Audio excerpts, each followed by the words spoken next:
All right. Good evening, everyone. Can everybody hear me? If so, can you throw a little question in there and just let us know that you can hear us? All right. Awesome.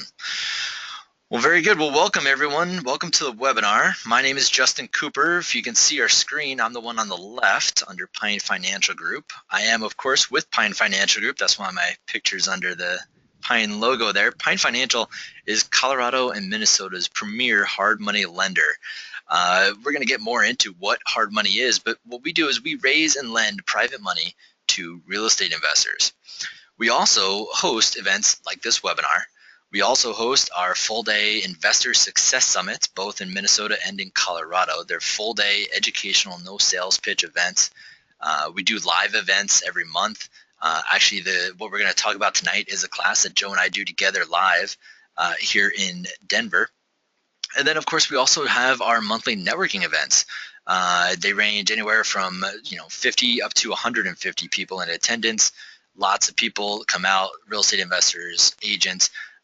We call it a happy hour, but there's a huge education section to it. We just try and keep the networking light, and of course there are drinks if you want, but no one ever has to drink at the event. If you're interested in learning more about those events or getting on our newsletter list, we have an email list that we keep. You can go to our website, pinefinancialgroup.com. Sign up there, or you can shoot me an email. Tell me you want to get on our email list. My email is justin@pinefinancialgroup.com. We'll also have my contact info as one of the last slides when we're all done. So if you didn't get a chance to write that down, no problem. We'll have it again at the end. So today we're lucky to have Joe Massey with us. Now, we work really closely with Joe. I mentioned how we do live classes with Joe in the Denver area. But Joe is a mortgage lender we work really closely with, and today's presentation is going to go into exactly why we do work really closely with Joe. I'm going to outline some of that as we're going. Joe's going to do most of the heavy lifting in the presentation, and tonight we're talking about how to purchase and finance rental properties. And what we're really going to do here, we call it a tale of three properties, but really it's one property, one case study. But what we do is we go in and we talk about financing it, and financing it three different ways. So Joe has a ton of experience in the mortgage industry. He's an active investor himself. He just bought another rental property just a couple days ago, I believe. But I'll let Joe introduce himself. And then Joe, once you're done with that, feel free and let's get this presentation started. Great. Hey, thanks, Justin. I really appreciate it. Really excited to be here and present to the group today. Again, my name is Joe Massey. I'm with Castle & Cook Mortgage, and I've been a residential lender since 2004. Prior to that, did a couple of years in commercial lending. So hopefully have a lot of good experience that I can share with everyone today. What it takes to buy a rental property, the different ways to finance your rental property, different ways to structure the transaction. And we're going to show you some real-world examples today, one property in particular, but then a couple of other great case studies right at the end. So on everyone's webinar panel there, you should have a chat box over on the right. We have more than 100 attendees today, so we can't open it up for everyone to speak because it would just be chaos. But if you do have a question, please just put it in the chat box. Justin's going to be monitoring that as we go through here. And Justin, interrupt me if you see any questions that we should address, and we'll talk about the questions as we go along. So thanks everyone Actually, for joining Joe, us. Before you get going here, on my screen I see both a chat box and a question box. So I'm going to be monitoring the question box. So definitely, Okay. if you're going to ask a question, type it into the question. Perfect. All right. Well, let's talk about what are the most common ways to purchase investment properties. If you stay up and watch late night TV, you've seen all these fancy shows and buy books and tapes and CDs, and they'll tell you there's all these different ways. There's 44 ways to buy properties. There's 22 ways. There's 99 different ways. But really, it all boils down to about 95% of properties are purchased in just one of three ways. Number one, purchase the property with cash. It's pretty easy to understand. I have $100,000. Property costs $100,000. I give the seller $100,000, and it's my house. Pretty easy to understand, not very complicated. Number two, purchase the property with new permanent financing. This is the way more than 70% of transactions in the United States occur right now, and this is the way most of us probably bought our home. We found a property that was worth, let's use the same math, $100,000. We saved up our 20% down. We put $20,000 down, and we got a new mortgage for $80,000 or whatever those numbers are for you. So this is probably the most common route. And then number three, which a lot of people are not familiar with, purchase the property with a hard money loan. So use some sort of short-term financing, and then refinance the property into permanent financing at a later date. And we're going to talk about that. That's one type of transaction that Justin and I work really closely on. And we're going to talk about the pros and cons of each one of these. We're going to talk about how does each scenario work, what are the benefits and risks of each scenario, and which scenario is the best one to choose from. All right, so everyone please, make sure you've got your pencil and your sheet of paper out. We're going to give you a lot of numbers here, but hopefully this is something you can all follow along with pretty quickly. And I'm going to take time on each slide to explain everything and make sure you've got time to copy it down. So number one, we're going to look at a sample property. This is a real property from about 18 months ago when we put this presentation together. So these are real numbers, real world sample property that we have here. So the first thing we had was the purchase price. The cost of this particular property was $92,500, $92,500. The rehab cost, all right, the property needed some work. So when the investor purchased it, they had to put about $18,000 into it. I believe this was 2 bathrooms, paint, carpet, and some light kitchen upgrading. I think it needed new appliances and maybe new countertops. I don't think it needed a whole kitchen overhaul. Now, ARV. Justin, can you touch on that for a moment? What is ARV? Yeah, so the ARV, the after repair value. So what we're talking about here is a property that needs some repairs. So what the after repair value is what will the property be worth after it's all fixed up and beautiful? Now, tonight we're talking about rental properties, but this could easily be discussed when we're talking about fix and flips. So another way to invest. So when we're looking at fix and flips, the ARV is what you're going to sell the property for. Now, in a second, Joe's going to click on it and tell us what the after repair value of this property is. And what you're going to see is on this property, the ARV is 165. And if you do a quick bit of math on your purchase of 92 and rehab of 18, that does not equal 165,000. The reason for that is we want that $18,000 of rehab to more than increase the value of the property, more than the dollar for dollar of those rehabs. And of course, on a fix and flip, that's where your profit is in through that extra equity that you're building in the property. But tonight we're going to talk more about that equity for other reasons when we're talking about rental properties. Great, thanks, Justin. It's so critical to understand. A lot of investors fail to buy properties at the right price. All right, so you're buying the property at the right price because it's distressed. It's part of a foreclosure situation, a short sale, divorce, whatever. The property needs to have some work done to it. So it's worth less money because it's beat up. It's got holes in the wall. It's got problems with the carpet. It's got, needs updating. All right, so by buying a property that's at a discount, fixing it up, you're ending up with a property that's worth a lot more money than you started with. Now, this particular property is a rental property, so that's why this rehab cost is fairly low. They did not have to fix this up to, a pristine fix and flip property with all the bells and whistles. They just really fixed it up to rental grade improvement. That's an important distinction as well. Once this property was rented out, it rented for $1,250 a month. The annual taxes, $894.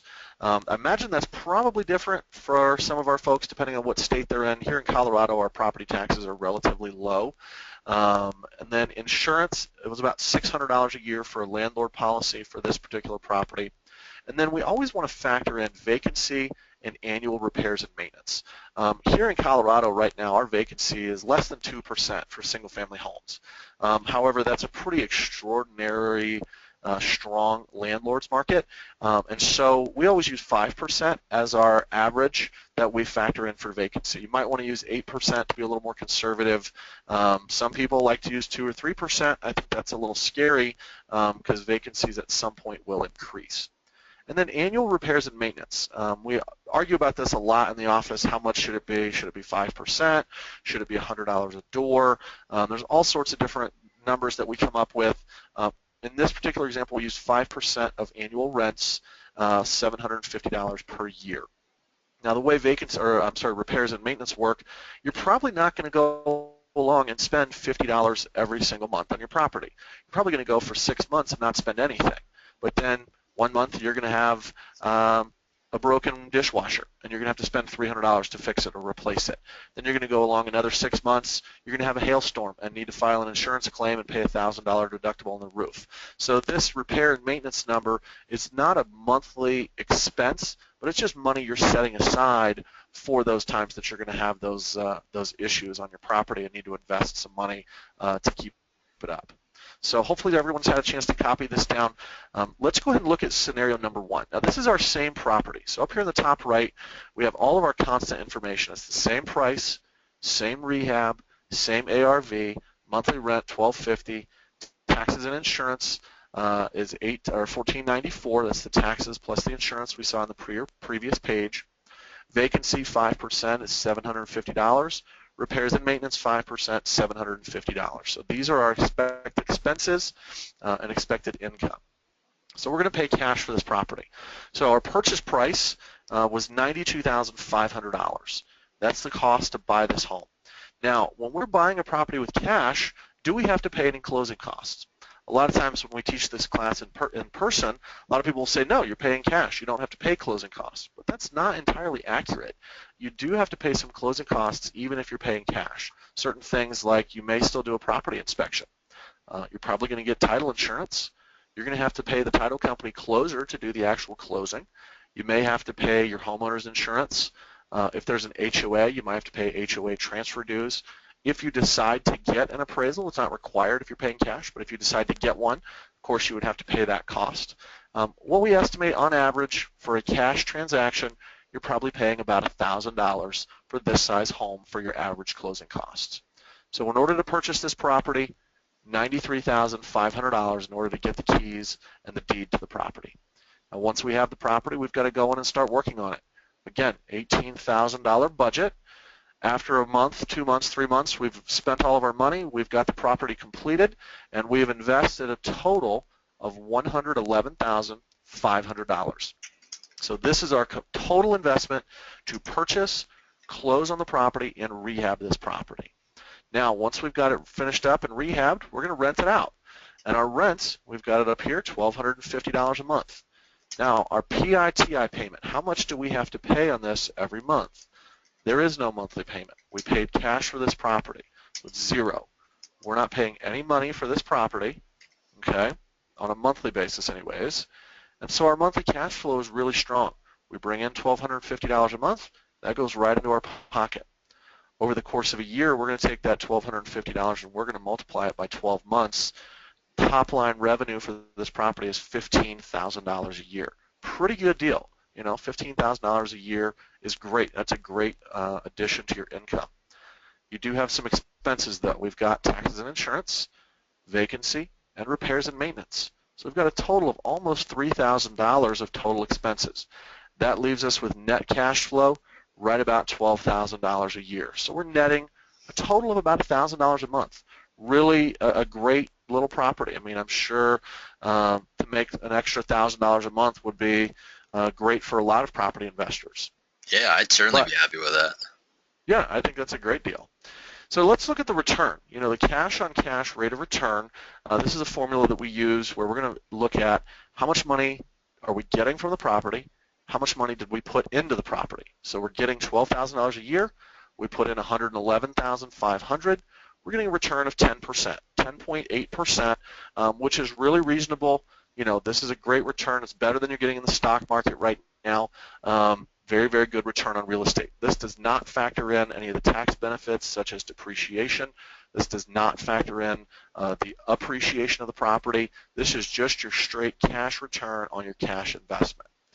Now, the benefits of this transaction, 10.8% ROI, which is really great. No loan qualifying. We did not have to qualify for a new loan. We didn't have to supply our pay stubs. We didn't have to supply our tax returns. We didn't have to go through a credit report. Anyone theoretically could qualify to do this as long as you have the certain amount of cash. And of course, there's no monthly payments. You don't have to make a payment on a monthly basis. So every dollar this property brings in goes right into your pocket minus just your miscellaneous annual expenses. There are some downsides though. Number one, you have to have a large amount of money. Not everybody has $110,000, $111,000, $112,000 to buy a property. So while everyone can qualify if you have the cash, not everyone has the cash. The other downside to this, you might only be able to buy just a few properties. Let's say I've only got $150,000 to invest. I can only do this once. I can only buy one property, then I'm left with $40,000 or $39,000. I can't buy another property for that, so I'm kind of stuck. So there's pros and cons to this. Yeah, and one of the things about this scenario specifically is it's a great way to compare, especially that cash on cash return, directly as if you had $100,000 and you wanted to put it into the stock market. Here we can say, okay, we have 100,000 or 111,000. We want to do something with it. All right, well, if we bought a rental property, paid all cash, we get about a 10.8% return. Because when you're buying stocks, you're basically paying all cash for those stocks. So it's an easy comparison at this point. And then, of course, in the next one, Joe, I think you're going to start deviating from that a little bit. Yep, absolutely, absolutely, and that's why I like this cash-on-cash return. It's a really easy way to compare against other investments. Absolutely. So let's look at scenario number 2. So now we're going to purchase a property and we're going to use conventional financing.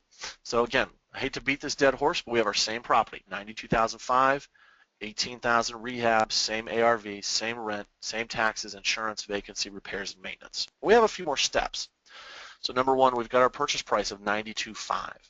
Our new loan amount, you can do various different down payments with conventional financing. Our minimum down payment that we have for a conventional loan investment property is 15%. Of course, that comes with mortgage insurance. It has a little bit higher interest rate and a little higher closing costs. You could also do 20% down and have no mortgage insurance, or you could do 25% down and have the lowest interest rate and lowest closing costs. So in this sample, we opted for 25% down, so we're doing a new loan of 75% of our purchase price.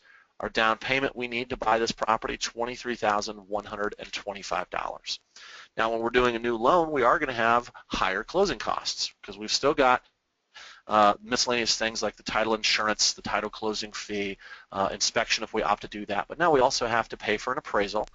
We have to pay for processing costs, points if we decide to buy down our interest rate, miscellaneous things associated with the loan.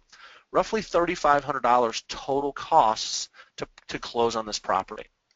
That leaves us with total cash to purchase, $26,625. Plus we now have to rehab it, $18,000. It's our same rehab that we had from scenario number 1, which leaves us with a total investment of $44,625. So let's say our rehab took a couple of months. When we move our tenant into this property, we've invested a total of $44,625. Let's look at the cash flow of the deal. $1,250 a month in rent. We now have a PITI payment. This payment is $501 a month. That is principal, interest, taxes, and insurance. So our monthly cash flow, $749. All right, so we're making right at $750 a month times 12. It's going to put us just under $9,000 a year, $8,988. Now we still have some annual expenses. We've got vacancies and repairs and maintenance, roughly $1,500 for both of these. Now a big question we get when we do this class in person, hey, back on slide number 1, you had annual expenses of almost $3,000. Where did that additional $1,500 go? And it's this right here. The taxes and insurance. When you own a property outright, you're paying these out of your own pocket on an annual basis. When you have a property financed, these taxes and insurance go right here. It's the TI. It's the tax and insurance portion of this payment. Okay, so you're paying your taxes and insurance monthly, so it doesn't have to be deducted again on an annual basis. So our annual expenses really is our vacancy reserve and our repairs and maintenance reserve. That leaves us with annual net cash flow right about $7,500, $7,488. All right, again, really a great, strong investment. $600, $700 a month going right into the pocket of the investor. Now let's review our cash-on-cash return. You'll notice we're not making as much money. In fact, we're making not half as much, but quite a bit less than we were in scenario number 1. However, it's important to note we invested a lot less money. We invested less than half what we did in scenario number 1. So our cash-on-cash return in this scenario is 16.8%. So we've got less money we're making, but a lot less money invested. All right, so this is the power of leverage. Because we took out this loan, we were able to save this dollar amount that we can now reinvest into a new property. Okay, so this is a great example of how using a loan could impact your rate of return on the money you're investing. So the benefits you've got in this scenario, you've got an even higher return on investment, 16.8%. You have a lot less cash into the deal. Okay, you're not investing $111,000 now. You're investing $44,000, and you're still getting great cash flow. $7,500 a year is a great number. That's a big impact for someone's annual income. The downsides, though, you still have to have a lot of money for the down payment. All right, you don't have to have as much as we did in scenario number one. If we use our same $150,000 that we used as an example that we might have in cash, scenario number one, we could only buy one property. Scenario number two, I could buy probably 3 of these, all right, which would allow me to get 3 times this much rent, but I do have to invest 3 times as much money. So you still have to have some good down payment in order to use this scenario. You have to qualify for a new loan. This can be the most challenging for some people. If you don't have a source of income, or you don't have your down payment, or you have bad credit, this can be a challenge. You do have to qualify for this new loan you're taking out of $69,000. And vacancies. Vacancies are going to have more of an impact. In scenario number one, if your tenant moved out, you don't have to send in a new payment every month. You only have to pay the taxes and insurance whenever they come due. In this scenario, scenario number two, if your tenant moves out, you might have to send in, or you will have to send in, this monthly payment every month. So vacancy can have a big impact on your cash flow. And then this is a big one we're going to talk about. This property may not qualify for financing. All right, a property that's distressed like this, that needs $18,000 worth of work, in order to get this new loan right here, the property has to be livable or habitable, and it has to be in average condition or better. So if the property has some problems, it may not qualify right out of the gate for conventional financing. So that's going to be a big concern as well, and you're going to want to look real detailed at that property. So let's take a look at the next scenario and talk a little bit about hard money. Justin, fill us in on hard money. What is it? What does it do? Yeah, absolutely. So what is hard money? So hard money is a very short-term, high leverage loan. So in scenario two, we talked about using leverage as opposed to paying all cash in scenario one. But hard money is a way to leverage even more.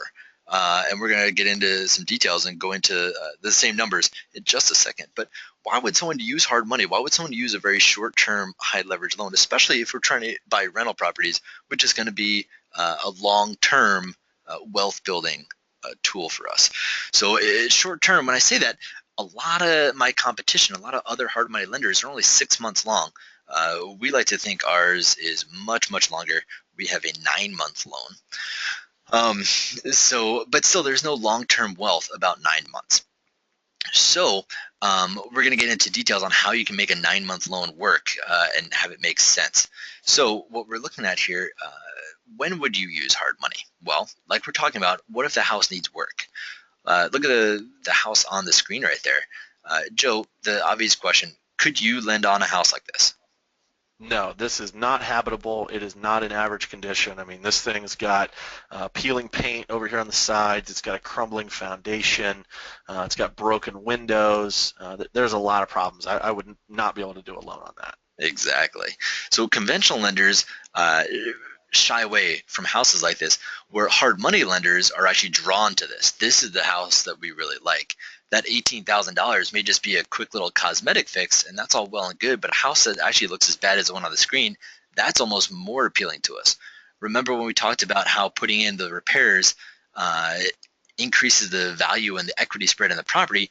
A property this distressed, there's going to be probably a much larger spread there. So of course on a fix and flip, that would mean more profit in your pocket when you sell it. But similarly on a rental property, there's still going to be a really large equity spread, generally if you can buy a property that is this distressed. So if the house needs work, that's certainly a reason you would use hard money. If we need to close fast, now I always ask Joe how fast he can close, but Joe's kind of the exception to the rule here. Joe, how fast does it take you to close one of your loans? The average we're seeing right now is about 27 days. We can certainly go faster than that, but 27 days generally is what we like to ask for to make it a nice, smooth process for everyone. Yeah, so there you go. So Joe will take about a month, and Castle and Cook is kind of the exception to the rule right now when it comes to conventional lenders. What I'm hearing, especially since the new TRID rules have come into effect, if you're not familiar with that, that's probably a whole other story. But what we're finding is most conventional lenders are taking somewhere around 49 days to close a loan, and that's from the time you go under contract and you start the paperwork till you're actually sitting at the closing table and buying. Most conventional lenders are taking 49 days or so. Now, on the hard money side, we like to move fast. Generally, from the time you go under contract and send me that contract and that scope of work, it takes me about 2 weeks, maybe 14 days to build the whole file, do our underwriting, do our analysis, and be sitting at the table with you buying the property. So 2 weeks. So if you need to close fast, hard money can be a great option for you. If you need to want to put less cash into the deal, maybe you don't have that $111,000, maybe you don't have $44,000 to put into a deal, hard money can be a great option for you. But if you do have the $44,000 or the $112,000, but you don't want to use it all on one deal, you can use hard money, put less money into the deal, and thus leverage it into multiple deals. So there's several reasons and scenarios where hard money would be a good fit. So what does the process look like? Well, first and foremost, you got to find the property. Once you find it, you go under contract.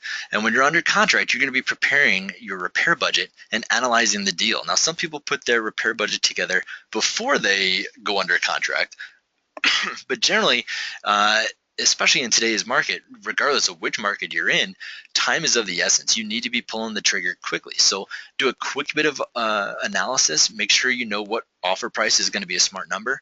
Make that throw out the offer, get it under contract, and then get much more detailed into that scope of work. This is where you really dial it in. Maybe you quick glance, this property we're talking about only needs, you figure, maybe $20,000 worth of work.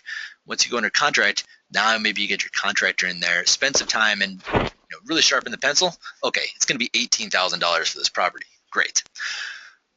Once you do that, you're under contract, you've got your scope of work put together. Now we get our hard money loan. So step 3 is where we actually buy the property using hard money. So it is a loan. We do collect some documents, not as much as Joe will ask for when Joe does a loan, but we still ask for some things. We want to get to know, 1, the property, and then 2, you as our borrower or client. All right, you own the property. Step 4, repair the property. Fix it up. Put that $18,000 to work. Once it's all done, step 5, get a tenant. Move somebody in there. Try and get this thing to cash flow. Once you do that, now this is where we bring Joe back into the mix. Or in this case, maybe we start the conversation with Joe. We refinance the hard money loan, and we were going to refinance with Joe. Now, Joe doesn't work in every market that's listening on the call. For the markets we lend in, we have other Joes, if you will, in those markets, folks that can do the same loan that Joe can. Now, we work really closely with Joe in Colorado. He's amazing, and we're going to go into exactly why we like him and the other Joes in the other markets. It sounds kind of generic calling you Joe, but that is your name.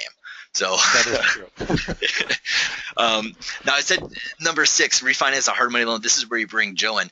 Actually, we're going to bring Joe in between steps 2 and 3 because I want to make sure that you're pre-approved for this refinance before you even buy the property with the hard money.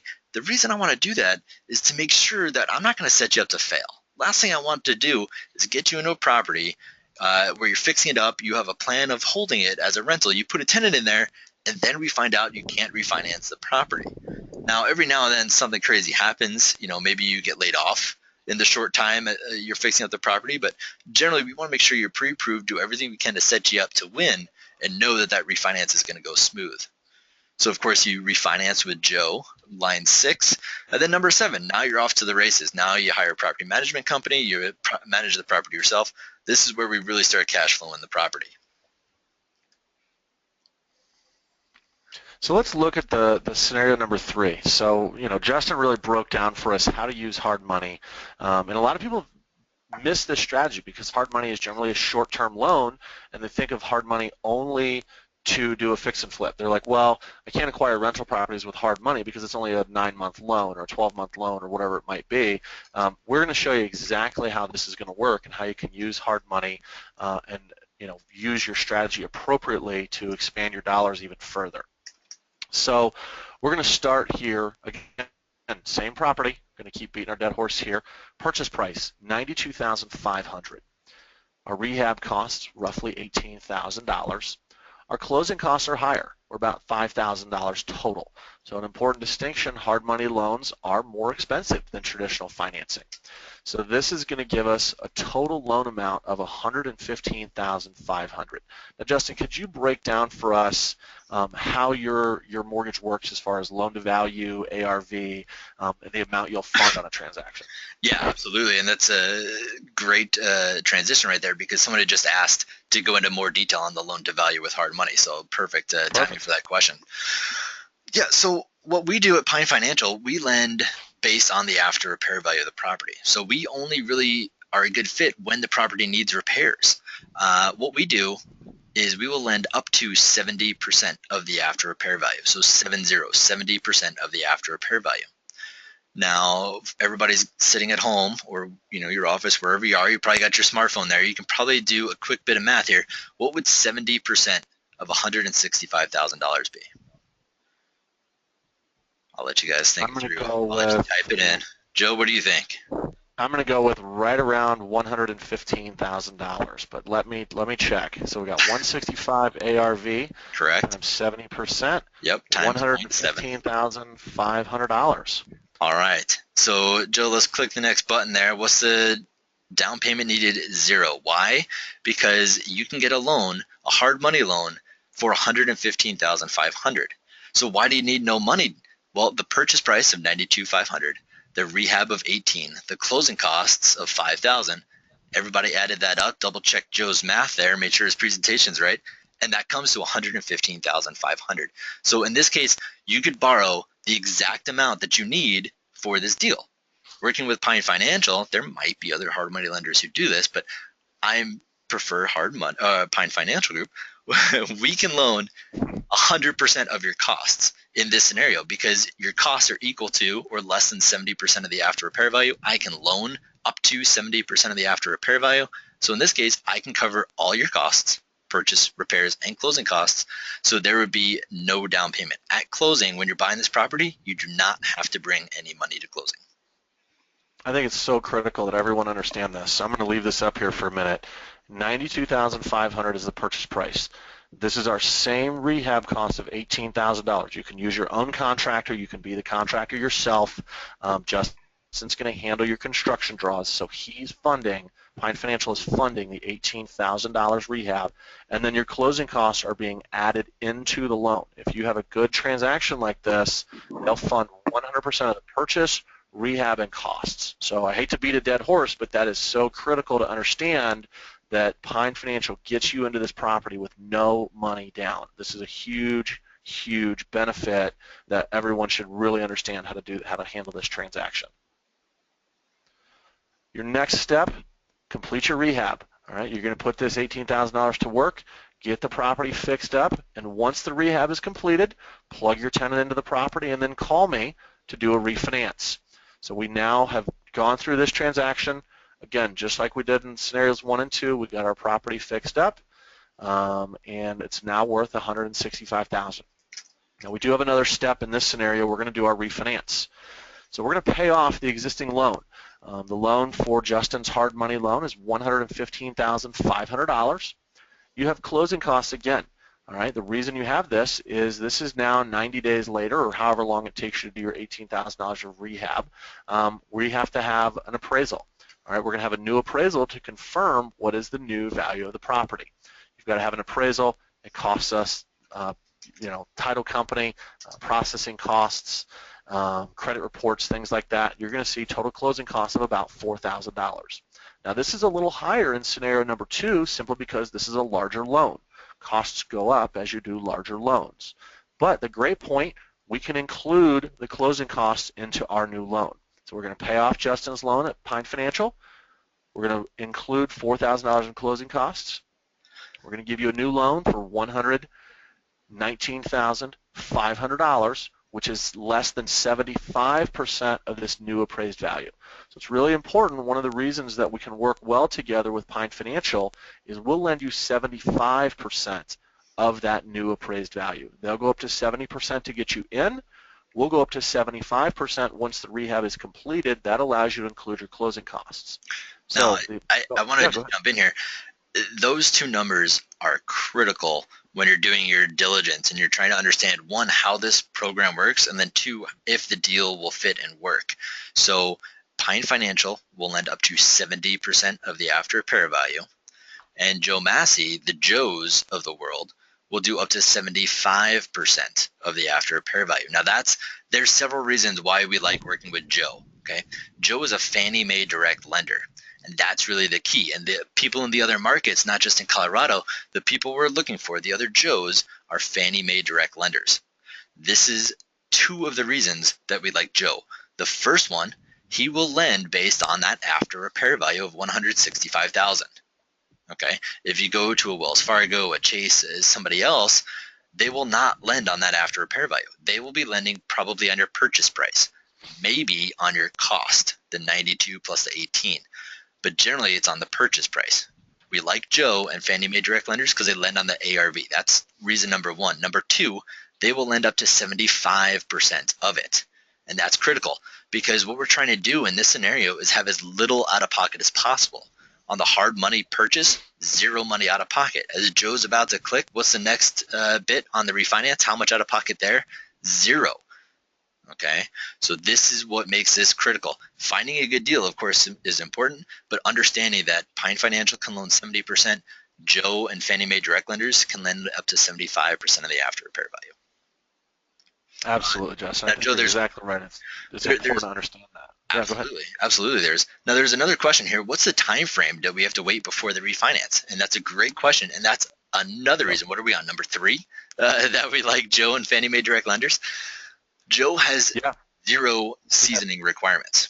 Okay. That's exactly right. You can do this, if it takes you 90 days to do this renovation, perfect. We'll be ready to go. If it takes you a month to do this renovation, that's okay too. We don't require you to wait 6 months or 12 months. Or recently I heard a lender who's requiring you to wait 24 months to use the new appraised value. That is not a requirement that we have when you're structuring your loan like this.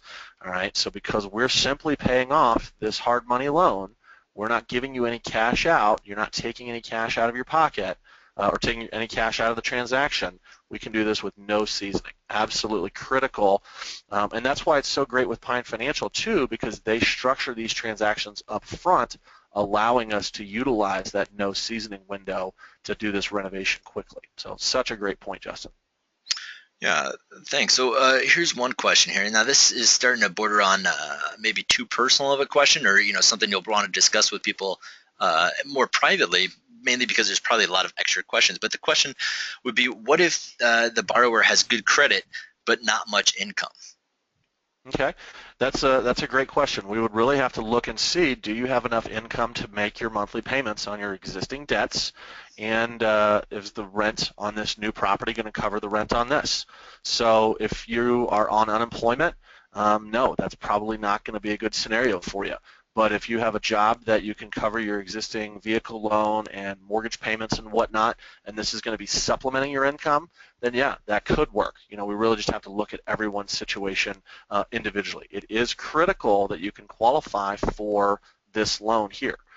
So if you're not able to qualify to buy your own primary residence, then this loan would probably not be for you, because we do need to see that you can afford your existing debts and that this is going to supplement your income, not be a drag and an expense on your income. So we're going to look at the property as well as you individually.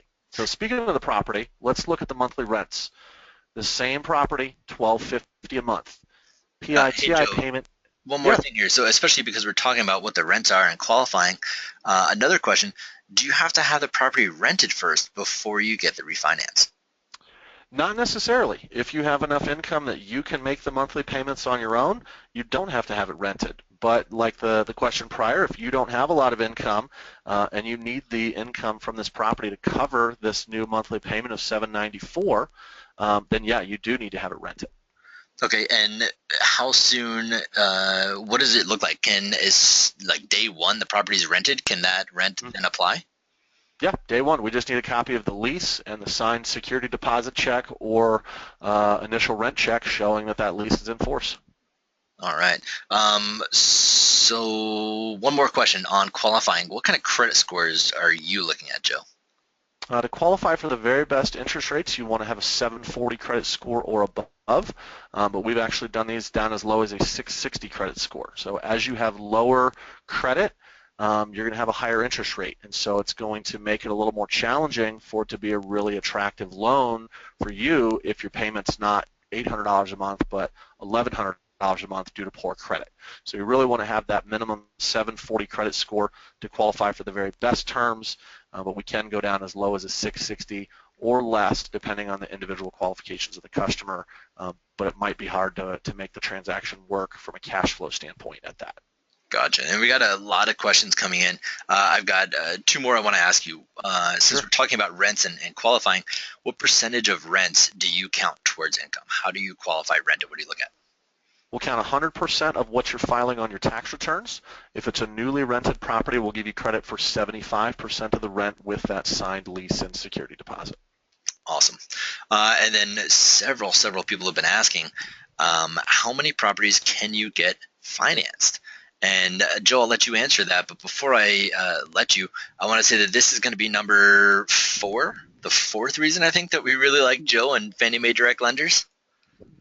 Yeah, we'll help you finance up to 10 properties. Exactly, 10 finance properties. So if you go to a Wells Fargo, a Chase, whoever else, they may say you're only allowed to have 4. But Joe, who goes directly by the Fannie Mae guidelines, can actually get you 10 finance properties. All right, Joe. Yeah, such a great point. It's huge. I mean, there's so many reasons we like Joe and these Fannie Mae direct lenders. All right, Joe, there's lots of questions coming in, but I'm going to let you keep going with some of the stuff. We'll get Okay. through the rest of the scenario, and I'll jump in with some more questions in a little bit. Great. So we've got no down payment to buy the property. We've got no cash into the deal. So right now we've invested no money. So how much money are we going to make? We're going to make $1,250 a month. This is our same rent. Nothing's changed. Our monthly payment, PITI, is $794. It's gone up. Why has it gone up? Because we have a larger loan. Previously we had a loan of 68 or 69,000. Now we've got this new loan of 120,000 almost. So it's a larger loan. Our monthly cash flow is $456. We're going to take that out over the course of a year times 12 months. We're netting $5,472, plus we have our annual expenses. All right, we've got another $1,500 for our vacancy and repairs and maintenance reserve. That's going to give us net cash flow right about $4,000 a year, $3,972. All right, but let's look at what we invested. No money in, and we're still making almost $4,000 a year. So if we look at our cash on cash rate of return, we're making nearly $4,000 and we had no money in. So somebody do the math for me on that. Tell me what it comes out to. Infinite.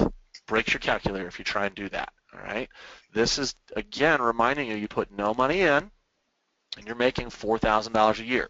Now you're not making as much money on a dollar amount as you did back on scenario number 1 and scenario number 2. You're making less money per month. However, you invested a lot less money. So let's say I have that same $150,000 that we were talking about previously. I'm not now limited to 1 or 3 properties. I could do 10 of these. I could do 10 of these and then work to get them all paid off and then do 10 more and have 20 properties. And then I could get all 10 of those paid off and then do 10 more and have 30. All right, this strategy allows you to buy more and more rental properties and make more and more money with less and less money down. It's really just a great, great scenario. Let's look at the benefits of this. Number 1, great rate of return. Very little cash into the deal. You have the ability to purchase more and more properties, and you have good cash flow with very little investment. So you're still making $4,000 a year, no money out of your pocket. So really just a great way to get a good return. There's some downsides. Number 1, though, loan qualifying is more difficult. This is now a larger loan, so it's harder to qualify for. You have less equity on the property. or in the property. All right, because you're putting down less money, you've got less equity and more leverage on the investor, and that means that vacancies are going to have a much higher impact. Now, you may not have to put any cash into the deal, but you do still need to have good cash to qualify for the loan. So if you're listing out there and you have no money in the bank, this loan is not for you. You need to have some money in order to qualify for the loan. You need to have some money in the event that your tenant moves out.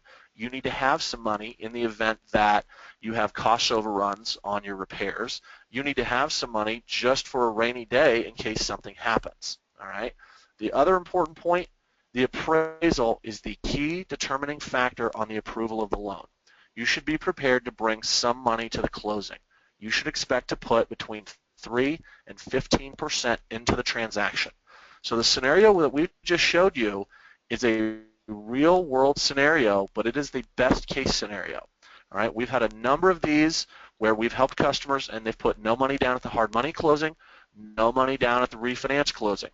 About 50% of the time, though, the customer does need to put some cash into the transaction. It can be for a number of different reasons. Cost overruns, the property did not have as high of an ARV as they expected. Sometimes it just makes sense to put a little bit of money down.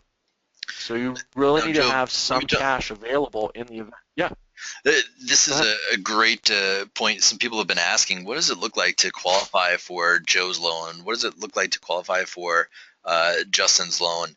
How much money do you need to have to get 10 properties? And this is something really important right here. I mean, we're talking about, yeah, you can do a deal where you have no money out of pocket, hopefully at least at closing, but you should definitely be prepared to have some money and especially have some money into the deal, whether it be because Yep. the appraisals come in slightly different, or you just don't find as great a deal to have a no money down transaction. But let's talk specifically about, I'll let you go first. What does somebody need to have to qualify for your loan? Sure. So again, we really like to see that 740 credit score or higher in order to qualify for the very best terms, but it could be worse than that. You need to have sufficient income to cover all of your outstanding debts. So that's going to be your house payment, your vehicle loans, your student loans, your credit cards. We want to see that you have at least 6 months reserves. So if the monthly payment on the house is $1,000 a month, we want to see that you have at least $6,000 in savings. And then the property has to be in average condition or better.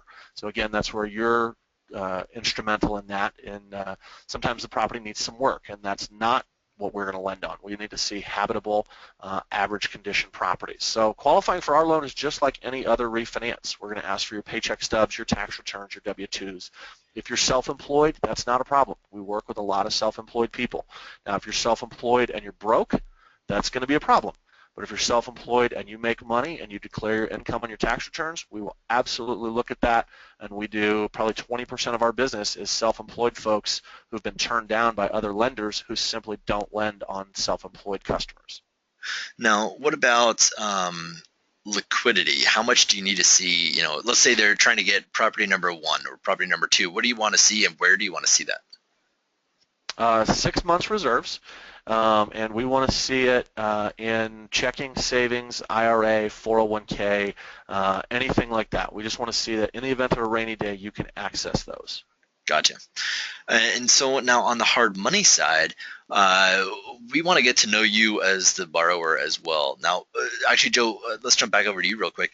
You said Mhm. 740 is ideal and will get you the best rates. What's the lowest credit score somebody might have? We know real estate investors, Uh, if they've been around a while, they may have gotten hurt in the downturn. What's like the lowest or the low sure, range you six, look at? 660. Yeah, 660 is what we would really want to see as a minimum. Okay, very good. So on the hard money side, I'm not as worried about the credit score so much as I am about the credit report. We've done deals for people in the 500s. I think I actually closed one for somebody with something in the 400s. If you think you're that low, give us a call. Let's talk about it. Let's see what's going on. Last thing I want is for you to get a deal under contract, and then we find out that something, especially something you knew, is going to prevent you, especially something prevent you from doing this with the rentals. I might be able to get you into a hard money loan, but maybe we can't get you out into the refinance. Um, so that's what I look at. I look mainly at are there tax liens? Are there judgments? Things that could attach to the property, put us all at risk. when I'm looking at credit. I do look at income, not nearly as tightly as Joe. Joe, what's your DTI, debt to income ratio that you look at or want to see?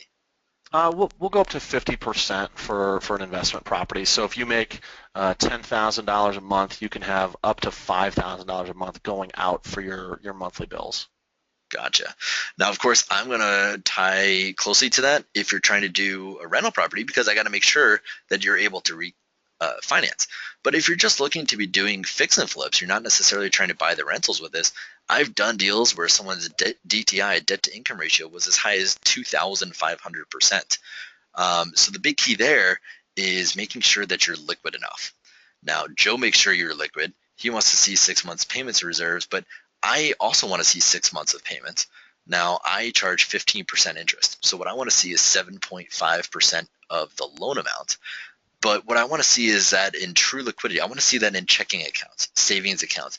Maybe if you have a line of credit, let's talk about it and make sure that that'll work for us. But I want to make sure you're truly liquid. My big concern in the short term of our loan is what happens when that $18,000 of work turns into $20 or $25,000 worth of work. Once we make that loan and we have that $18,000 set aside for you, where does that other money come from? I want to make sure you have it ready and sitting in your pocket, so to say, to be able to cut that check and keep the project moving.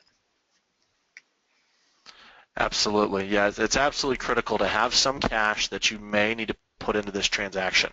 Again, what we showed you is a real-world scenario, but it is a best-case scenario. About 50% of the time, folks do not put any money down.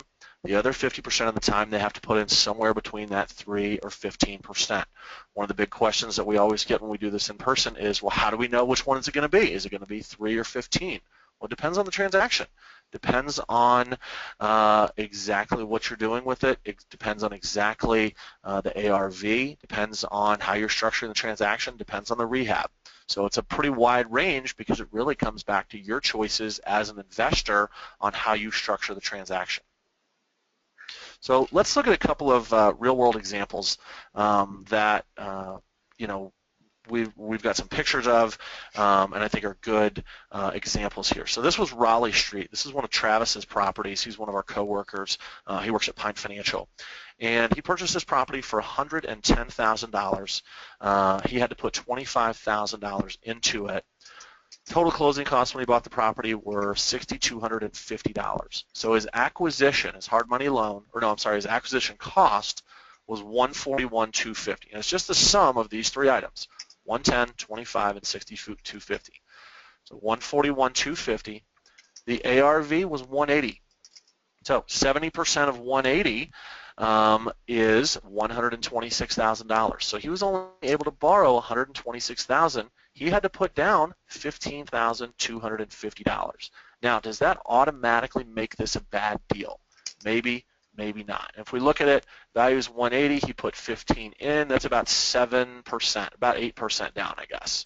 So let's see how the numbers look. We did a refi. Cost $4,300 for him to do the refinance.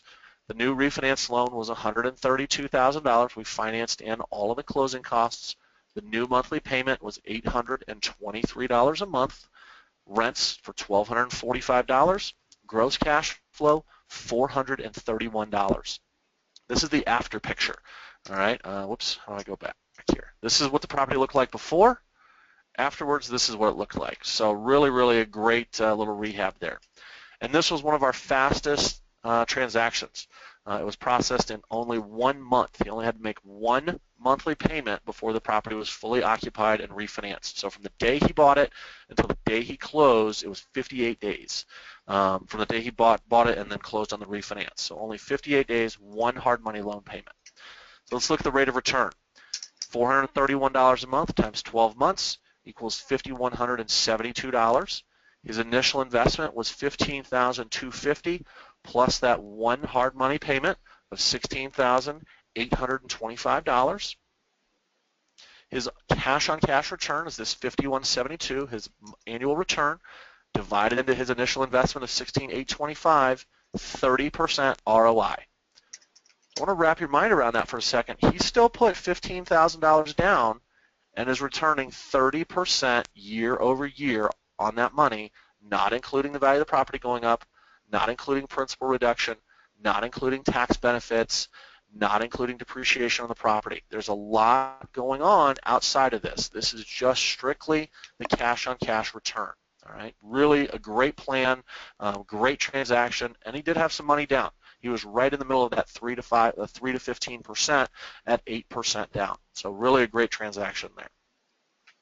Next, this was another one of our customers, Argonne Court. They purchased this property for $125,000. It needed $15,000 of repairs.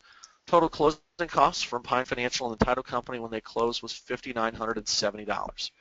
Their acquisition cost was $145,970. Value was $200,000. I've got a typo here in my presentation. I can't believe I let that slide by. 70% of 200,000 is 145. No, I'm sorry, 140. So they had basically no money into the closing. The refinance cost was $4,000. We gave them a new refinance loan of $150,000. Their principal, interest, tax, and insurance payment was $889. Rent on this property is $1,600 a month. All right, this is in a little bit better area, a little bit better schools, and they did a little bit higher level rehab. So $1,600 a month with gross cash flows of $711 per month. They made 3 hard money loan payments before it was fully occupied and refinanced. So this was an excellent transaction with no money down. Their monthly payments, $711 times 12 months, leaves them at $85.32 per year. They had no money in to purchase the property or refinance it. They made 3 payments for a total of $5,470. $8,532 is their net income per year, divided into their investment of 155%.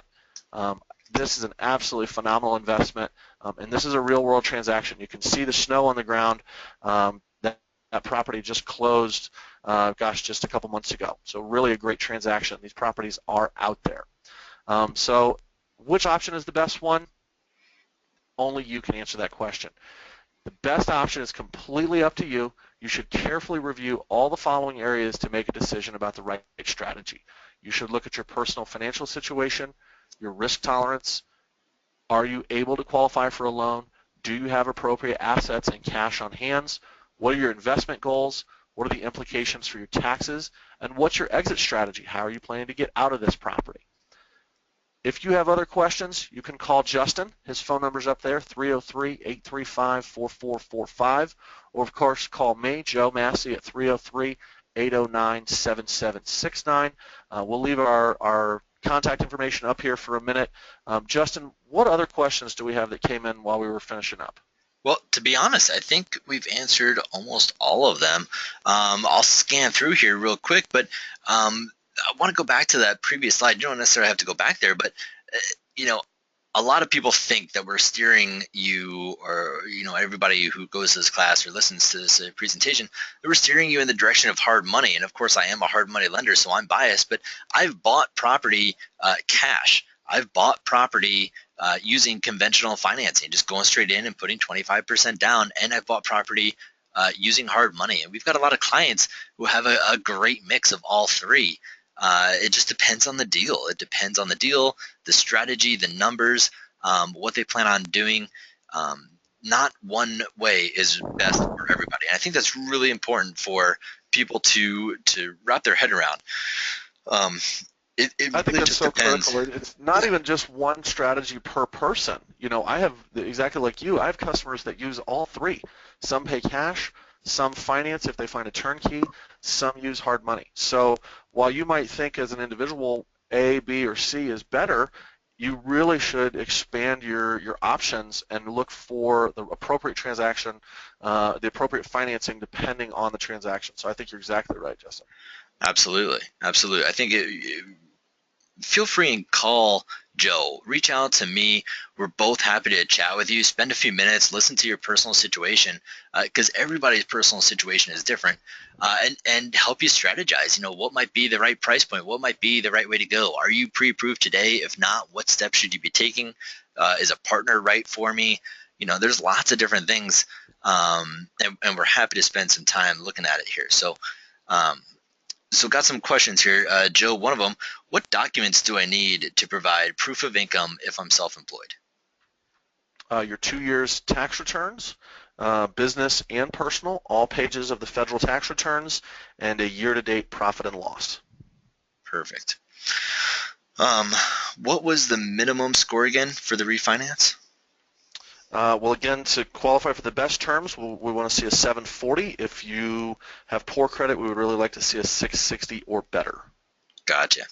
So someone's saying that they've done 12 flips, and the biggest problem are appraisals. So for the hard money side, for Pine Financial, we don't have to do what Joe does, where he pulls from a pool of appraisers. We only have a small handful that we work with, and they understand exactly what we're looking for with that after repair value, knowing the property is distressed today, but with the scope of work we'll provide them, they're able to see and understand, and through that scope of work paint the picture for them. What will that finished product look like, so that they can go out and find the appropriate comps to be coming up with the right value. And then of course by the time you get to Joe and his appraisal, the property's already fixed up, so there's no trying to predict the future or read between the lines on a scope of work. The property's already fixed up, so Joe's really appraising that new as is value, if you will.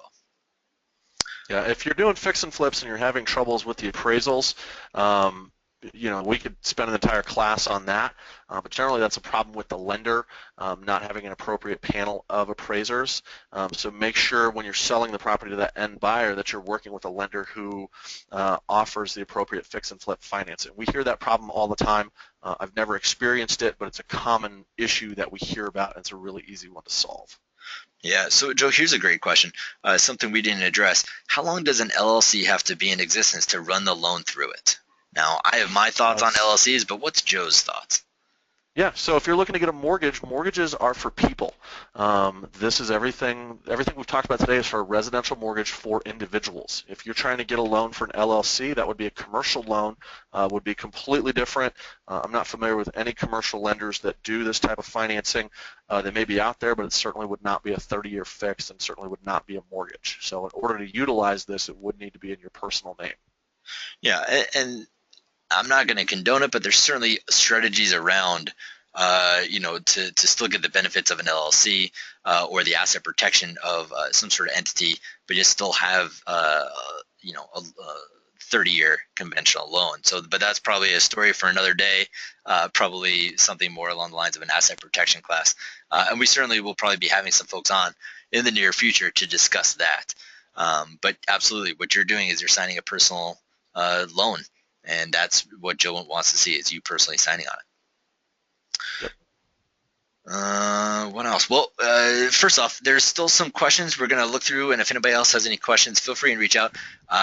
We were scheduled to be on for an hour, and we have just gone past that. So if everybody needs to jump off, thank you so much. I appreciate everything.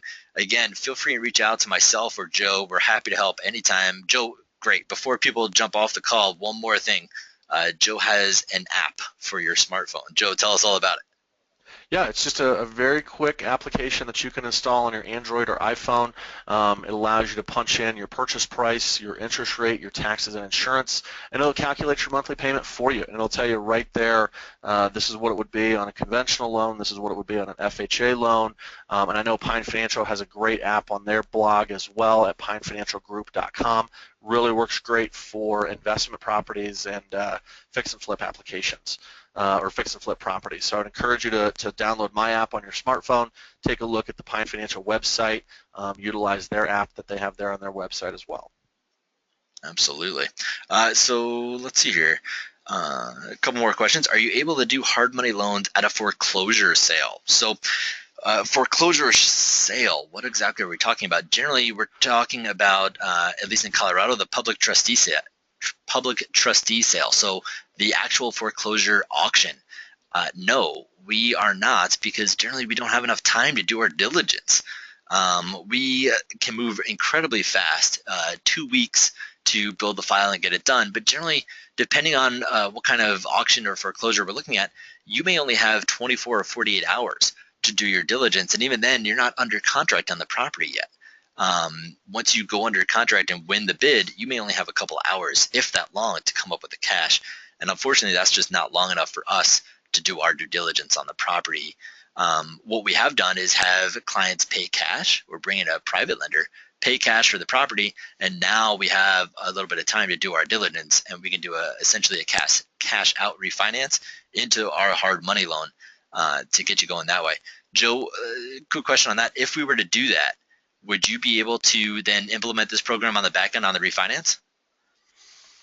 No, you would have to hold the property for a minimum of 6 months because now it would be considered a cash out loan if your loan was a cash out loan, not used initially to purchase the property. So you would have to wait 6 months to do that. Gotcha. Okay, that's very good to know. Somebody had noticed that on scenario 3, we had not included any of the hard money loan payments. That's true. We hadn't looked at that. I think we did in the examples we went through with the actual properties. We did account for the monthly payments, but we didn't in the first one. So yeah, does it change things? Yeah, a little bit. You probably have a couple hard money loan payments before you actually have a tenant in there. But if anybody has questions on that specifically, wants to run through some scenarios with me, happy to trade some emails and we can crunch some numbers and work through it. But ultimately, when we're looking at rentals, we're planning the long-term investment of it all. So a couple extra hard money loan payments does change some things, but it doesn't necessarily make or break the deal, I wouldn't think. If it does, then it's probably not going to be as good a deal as we might have thought. What else? What about self-directed IRAs? So I'm not really sure exactly what we're talking about there, but Joe, can you loan to a self-directed IRA? No, all of our loans are for individuals. Okay, so Pine Financial can loan to a self-directed IRA, but it's a different loan. Because we're lending to an IRA, it would have to be a non-recourse loan. The loans that Joe and I are talking about today are full recourse loans. So yes, we can do something with self-directed IRAs, but it's going to be a different loan. Some of the terms and stuff are going to be a little bit different.